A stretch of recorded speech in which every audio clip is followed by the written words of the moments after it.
Karena tawadhunya ulama-ulama Nahdlatul Ulama tidak menyebut sebagai ijtihad. Ya. Tidak menyebut sebagai ijtihad. Karena tawadhu, seperti tawadhunya Imam Ubaidillah yang sekarang difitnah sebagai sebuah sosok yang tidak pernah ada. Yang ada Abdullah. Ubaidillah adalah fiktif. Karena tawadhunya tidak mau disebut Abdullah, tidak mau karena padahal orangnya al-alim, al-bari, masya Allah. Ya, tapi sekarang jadi bulan-bulanan di Indonesia ini. Ya. Nama Ubaidillah jadi bulan-bulanan. Kita tanpa Imam Ubaidillah, tanpa Alawiyah, Bani Alawi, mungkin kita tidak tahu apa-apa. Sumber-sumber keilmuan kita banyak karena jasa-jasa para ulama Alawiyin membukukan. Ini katanya Imaduddin, Habib Ali As-Sakron, ini yang punya Hizib Sakron, ya. Katanya, kata Imaduddin, Ubaidillah ini tokoh fiktif yang dimunculkan oleh Habib Ali As-Sakron pada abad 9 Hijriah. Dengan katanya Imaduddin ini menghusnudoni bahwa Abdullah yang ada pada kitab As-Suluk tadi ini merupakan Ubaidillah yang ada pada nasabnya Ali As-Sakron. Maka disangkalah katanya Imaduddin bahwa Abdullah itu adalah Ubaidillah, supaya Ali As-Sakron punya nasab Ba'alawi. Ayo, jenengan semuanya jangan hanya mendengar ucapan Imaduddin, tapi baca langsung kitabnya Al-Barqah. Apakah benar dia ini, Habib Ali ini, mengada-ada? Ubaidillah dimunculkan karena Habib Ali punya nasab namanya Ubaidillah. Apa benar begitu? Sampai lihat pasti salah ucapan Imaduddin ini. Ubaidillah ini ya Abdullah itu. Sampai tahu, mulai tadi abad keberapa saja yang sebelum abad 9 sudah menyebutkan adanya Abdullah atau Ubaidillah. Ya, ini jelas keliru. Murni kesalahan, murni ngawur Imaduddin ini. Dan menuduh bahwa Imam Ali As-Sakron sebagai pembohong karena memunculkan Ubaidillah untuk mencantolkan nasabnya Ali As-Sakron. Ini benar-benar kebohongan. Keliru. Kenapa kok keliru? Pertama, sampean harus tahu saya telah membaca kitab ini berulang-ulang. Ya. Sebenarnya kitab Al-Barqah ini ditulis oleh Al-Habib Ali As-Sakron untuk menyebutkan sanad keilmuan beliau tentang libasul khirqah, memakai pakaian sufi. Lalu diikuti dengan menulis biografi masing-masing guru beliau sampai Rasulullah SAW. Dan dalam kitab ini tercantum dengan jelas nama Abdullah bin Isa, bukan Ubaidillah seperti gombalannya Imaduddin yang mengatakan Ubaidillah adalah tokoh fiktif yang dimunculkan dalam kitab Al-Barqah ini. Keliru. Dalam sanadnya tidak ada nama Ubaidillah, tapi Abdullah. Memang Abdullah inilah Ubaidillah. Tapi Imaduddin keliru mengatakan Ubaidillah dimunculkan oleh Habib Ali As-Sakron. Keliru. Ya, kita lihat halaman 37 sampai 38. 37 sampai 38. Tuh, ayo kita lihat bareng-bareng. Ben mantep ini. 37, 38. Mana? 37 sampai 38. Walabistu ana wa syekhuna akhi Abdullah bin Abi Bakrin. Nggih.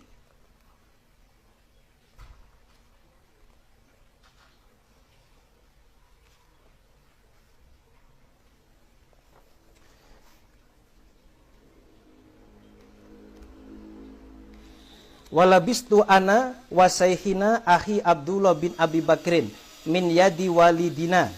Saya memakai hirqah dan saudaraku Abdullah dari bapak saya. Ingat, ini nyebut sanad dan nasab.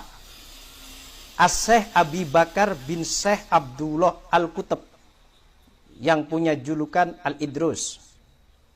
Walabisna aidon al-khirqah as-sahirah min yadi Syekh Al-Qudwa Amina wa Sayyihina Abi Hafsin Umar bin Syekh Abdurrahman.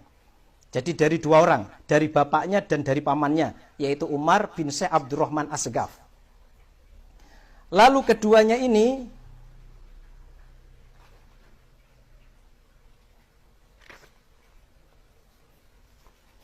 bukan 37 nggih. 47 dan 48, keliru kula nih. 47 dan 48. Benarkan. Nah, keliru nulis biasa. Keliru ngomong juga biasa. Yang penting mau tobat, mau insaf bahwa ada kekeliruan gitu. Coba ini, walabistu ana wa saykhuna akhi Abdullah bin Abi Bakrin min yadi walidina. Ayo, kita baca bareng-bareng saja ini. Apa ada Ubaidillah yang dicantolkan, yang dimunculkan? Bukan Ubaidillah, bukan menghusnudoni Abdullah sebagai Ubaidillah, okay, yang ada dalam kitab As-Suluk. Katanya Imaduddin, Ali As-Sakron ini punya kakek-kakek namanya Ubaidillah, sehingga terus yang di As-Suluk karangannya Al-Janadi di situ menyebutkan Abdullah, terus dihusnudoni sebagai Ubaidillah. Keliru, di sini tidak nyebut Ubaidillah tapi Abdullah. Nah, ini yang disembunyikan oleh Maduddin ini. Walabisna al-khirqah asyahira min yadi Syekh Al-Kabir Al-Qudwa Amina wa Sayyihina Abi Hafsin Umar bin Syekh Abdurrahman As-Segaf. Saya pernah ke sana, ke makamnya Syekh Abdurrahman As-Segaf. Sudah pernah. Ada di Zambal. Walabisa as-Saykhoni al-Jalilani as-Syekh Abu Bakrin wa Syekh Umar min yadi walidihima as-Syekh Kutab Abdurrahman bin Syekh Muhammad bin Alawi bin Ali bin Alawi. Lalu kedua bapak dan paman saya itu memakai hirqah dari orang tuanya, yaitu Abdurrahman. Walabisa Syekh Abdurrahman As-Segaf min yadi walidihi as-Syekh Jamaluddin Muhammad bin Ali. Lalu Habib Abdurrahman memakai hirqah itu dari orang tuanya as-Syekh Jamaluddin Muhammad bin Ali. Walabisa Syekh Muhammad bin Ali min yadi walidihi as-Syekh Ali bin Alawi. As-Syekh Muhammad bin Ali memakai hirqah dari orang tuanya Syekh Ali bin Alawi. Wa min yadi ammihi, dan dari tangan pamannya as-Syekh Abdullah bin Alawi. Lalu walabisa as-Saykhoni, kedua Syekh tadi yang agung, yaitu Syekh Ali bin Alawi dan Syekh Abdullah bin Alawi, dari tangan orang tuanya yaitu Syekh Alawi. Walabisa Syekh Alawi, dan Syekh Alawi memakai hirqah Syekh Alawi ini dari tangan orang tuanya ayah Syekh Faqih Jamaluddin Muhammad bin Ali bin Muhammad bin Ali bin Alawi. Wali Syekh Faqih fi lubsil hirqah asyarifah turukun katsirah. Syekh Faqih ini dalam memakai hirqah punya jalur yang banyak sekali. Cuma di sini beliau mengatakan yang paling pas karena punya nasab, punya sanad, silsilatul hirqah yang terkenal, beliau ini Syekh Jamaluddin Al-Faqih tadi, Syekh Jamaluddin Al-Faqih Muhammad bin Ali memakai hirqah min yadi walidihi as-Syekh Ali. Dan Syekh Ali memakai dari tangan orang tuanya Syekh Al-Allamah Jamaluddin Muhammad bin Ali, Sohib Mirbat. Mirbat ini kalau zaman dulu namanya Dhofar. Makanya ada kalung Ad-Dhofari. Zaman dulu, zaman Nabi, Mirbat ini Dhofar, kota Dhofar. Tapi sekarang disebut Mirbat.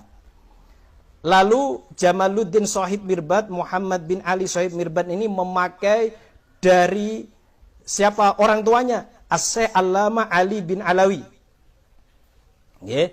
Syekh Ali bin Alawi ini siapa? Wa walladzi idza qala fi sholatin aw ghariha wa huwa fi baladi tarim aw ghariha assalamu alayka ayyuhan nabi wa rahmatullahi wabarakatuh sami'a jawaban nabi.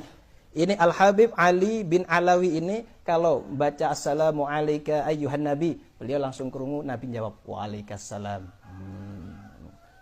Ya, bon.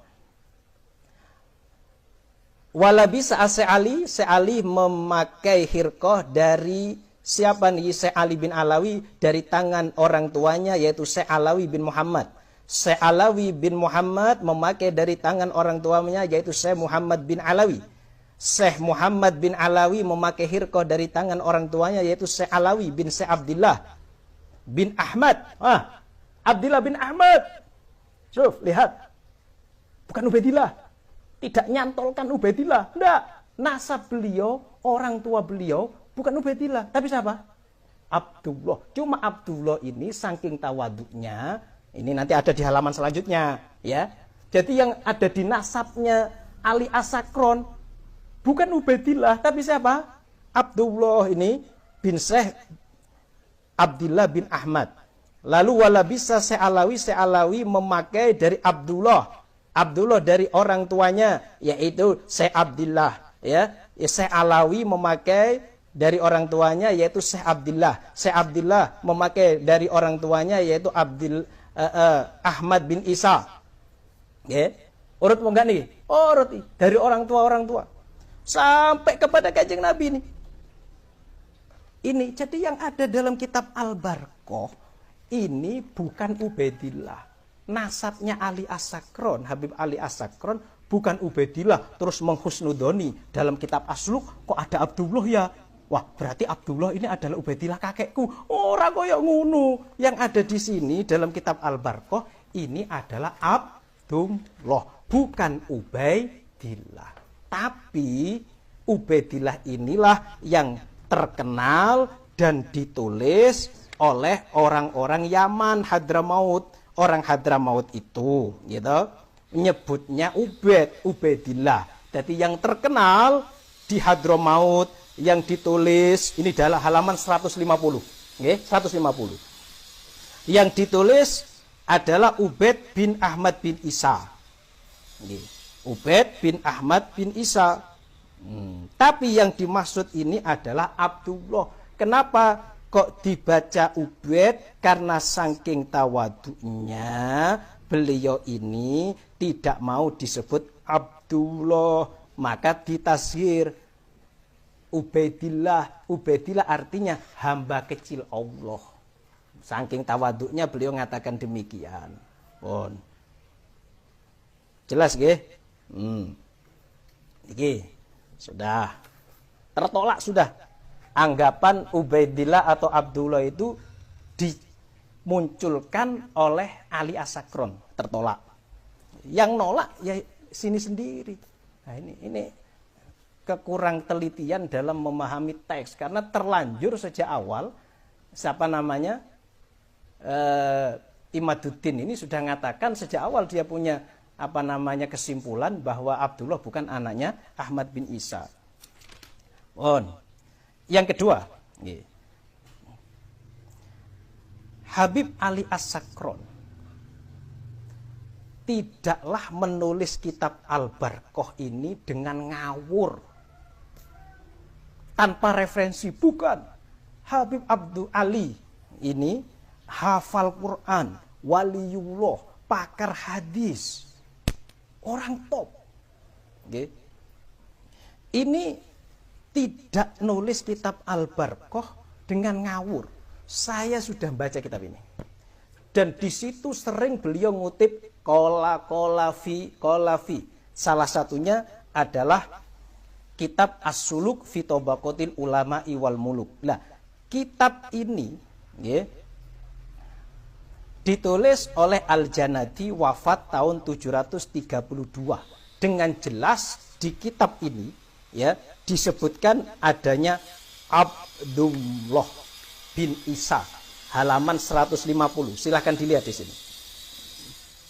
Ya, di sini langsung dilihat. Katanya ini nukilnya Habib Ali As-Sakron. Kalau kitab ini tidak ditulis ngawur, langsung ada tokoh fiktif dimunculkan, enggak. Coba ini.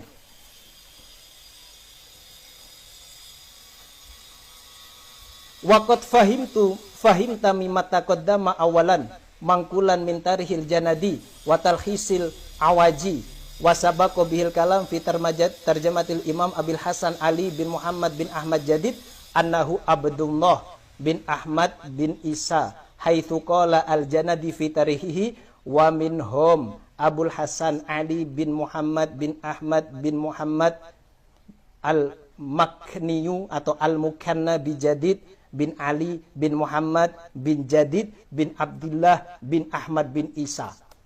Abdillah bin Ahmad bin Isa. Sama seperti yang ada dalam sanadnya Ali As-Sakron di sini. Juga mengatakan Abdillah, tidak mengatakan Ubaidillah. Berarti ya tuduhan Ali As-Sakron yang mengatakan Ubaidillah dimunculkan oleh siapa? Ali As-Sakron, tuduhan Imaduddin yang mengatakan Ubaidillah dimunculkan oleh Ali As-Sakron, ini jelas tuduhan yang sangat keliru sekali. Nah, kitab As-Suluk fi Tabaqatil Ulama wal Muluk yang dikarang oleh Al-Janadi ini dicoba untuk dikaburkan oleh Imaduddin dengan mengatakan bahwa As-Suluk ini punya 3 manuskrip. Wah, lihat videonya. Manuskrip pertama di Paris. Dan manuskrip ini tidak menyebutkan Abdullah, cuma menyebutkan Jadid bin Ahmad bin Isa. Apa ono Jadid bin Ahmad bin Isa? Nek gak ngelewati Abdullah, ra ono. Tapi kitab yang lain yang 2 menyebutkan Abdullah bin Ahmad bin Isa. Tapi anehnya Imaduddin ini tetap memakai yang pertama, padahal bertentangan dengan yang 2. Lalu yang benar mana ini antara 3 manuskrip ini? Yang benar adalah manuskrip yang mengatakan Jadid bin Abdillah bin Ahmad. Kok bisa? Karena kitab ini, kitab As-Suluk, sudah dicetak di Son'a, ibu kota Yaman, oleh Maktabah Al-Irsyad tahun 1995 Hijriah dan ditahqiq oleh Muhammad bin Ali bin Hasan. Dan di dalam kitab itu tetap menyebutkan Abdullah bin Ahmad bin Isa, mboten Jadid bin Ahmad bin Isa. Kitab ini telah ditahqiq. Bismillahirrahmanirrahim. Qala al-musannifu rahimahullah wa nafa'ana wa bi ulumihi wa bi daraini amin ya rabbal alamin.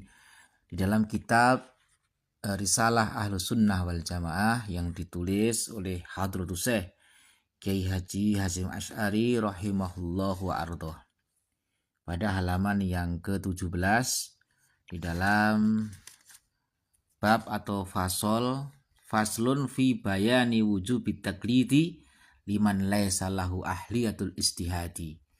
Di dalam keterangan tentang wajibnya bertaklid bagi setiap orang yang tidak memiliki keahlian beristihad.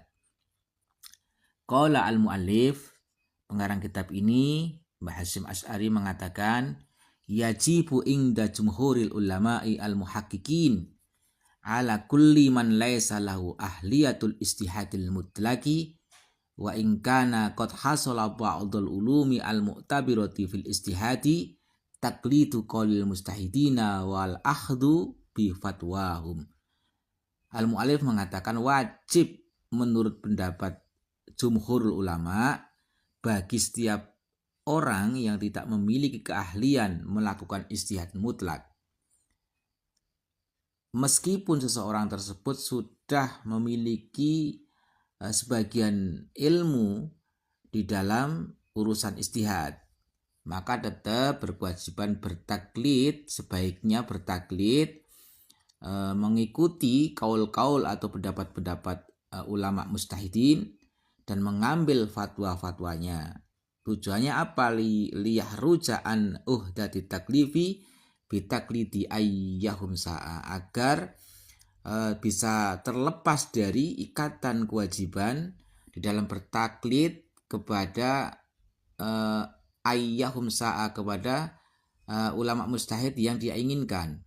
Liqaulihi ta'ala, seperti firman Allah Subhanahu wa taala, fas'alu padha takono sapa sira kabeh ahla dzikri ing ahli ilmu ing kuntum lamun ana sapa sira kabeh iku la ta'lamuna ora padha ngerteni sapa sira kabeh.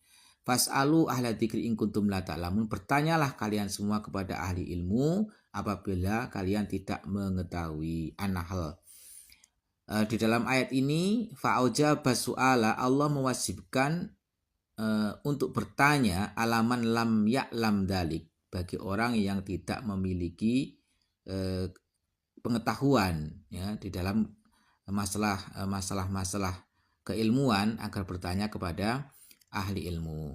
Wadhalika itu menjadi isyarah menunjukkan bahwa maksudnya adalah taklidun li alimin, agar bertaklid atau mengikuti pendapat-pendapat orang alim. Wa huwa amun likulil muhattabin, dan ayat di atas itu adalah ayat yang masih memiliki makna umum bagi setiap orang siapapun itu. Demikian, semoga bisa difahami. Wallahu a'lam bishawab.